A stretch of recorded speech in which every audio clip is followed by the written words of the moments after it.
আসসালামু আলাইকুম। কেমন আছেন আপনারা সবাই? আশা করি ভালো আছেন। যাই হোক, ছেলে বাইরে যাইতে লইছিল, তো বৃষ্টি। তো দিনটা ছিল বুধবার, আর আমি আসছি মঙ্গলবারে। পরের দিনই বৃষ্টি। তো আমার মেয়েরে নিয়ে আসার পরে সবাই বলতেছে আমার মেয়ে অনেক ভাগ্যবতী, নানা বাড়িতে আসার পরই বৃষ্টি নামছে। যেহেতু বৃষ্টি হয় না অনেক দিন ধরে, তো প্রথম কালবৈশাখের দিন মনে করেন বৃষ্টি হইব কইরেও হয়েছে না, আকাশটা মেঘলা ছিন্ন আসিন। আমরা যেদিন বাড়ি থেকে আসবো এদিনও একটু একটু মানে আকাশটা মেঘলা মেঘলা ছিল, বৃষ্টি হয় নাই অনেক দিন যাবত ধরে। তো আমার মেয়ে যেদিন আসছে আমার বাবার বাড়িতে, পরের দিনই বৃষ্টি। সবাই বলতেছে তোর মেয়ে অনেক ভাগ্যবতী, নানারা বলতেছে তো সবাই দোয়া করবেন আমার মেয়ের জন্য।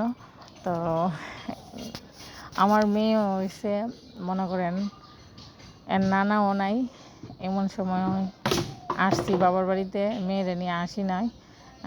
আমি মেয়ে পেটে নিয়ে আসা 6 মাস হয়ে গেছে।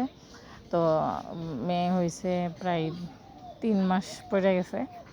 তো এই 3 মাসে নড়তে হয়, তার জন্য নিয়ে আসছি। তো আমার বাবা নাই যেহেতু আমার অনেক কষ্ট লাগে মনে করেন বাবার বাড়িতে আসতে। আর আমাদের বাবা মারা যাওয়ার সাথে সাথে আমার আব্বুই প্ল্যান করে গেছিলো বিল্ডিংয়ের সব কিছু। তো আব্বু মারা যাওয়ার সাথে সাথে 40-এর পরেই আমরা কাজ ধরছি। মোটামুটি আমাদের ঘরের কাজ সম্পূর্ণ শেষ হয়েছে, অল্প কিছু বাকি আছে।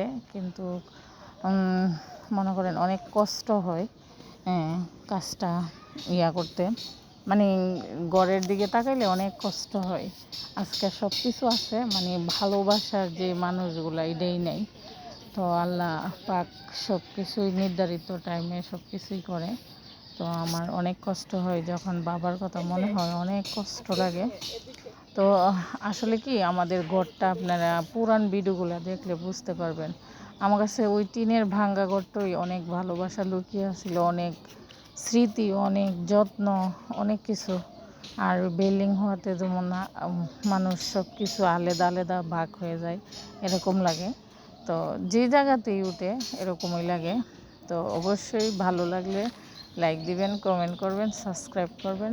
আর এগুলো আমার আম্মু আইনা গুছাইয়া রাখছে, মানে আমার আম্মু তো আনতে পারে নাই, লোক দিয়ে আইনা গুছাই রাখছে। তো আমি আর আমার বোনের মেয়ে ছাদে উঠছি, আর আমার মেয়ে আমার বড় বোনের কাছে, বড় বোনের মনে করেন নিচে আছে, বড় বোনের কাছে দিয়া আমি বের হলাম। আমার আম্মু তো দেয়ই না, জানেন 16 বছর পরে আমার মেয়েটা হয়েছে, আমার ছেলের 16 বছর পরে।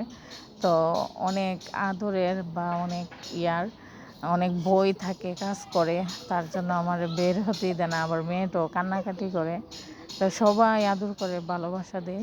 তো আমার মেয়ে অনেক ভালোবাসায় বড় হইতেছে। কিন্তু আমার আব্বু থাকলে আরও ভালোবাসা পাইতো, আরও আদর পাইতো। আমার আব্বু অনেক মানে ছোটো বাবুদেরকে অনেক আদর করতো। তো ওইটা থেকে আমার মেয়েটা বঞ্চিত।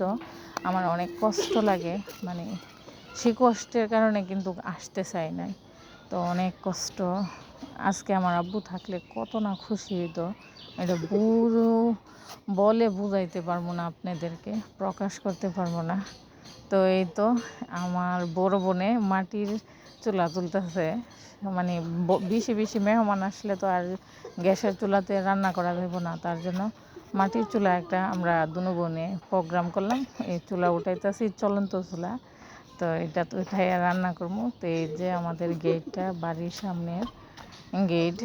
তো দেখতে থাকেন সম্পূর্ণ ভিডিও। দেখলে অবশ্যই লাইক দিবেন, কমেন্ট করবেন, সাবস্ক্রাইব করবেন। MST তানিয়া ব্লগসের সাথেই থাকবেন। আর সম্পূর্ণ বাড়িটা দেখার কার কার শখ আছে অবশ্যই কমেন্ট করবেন।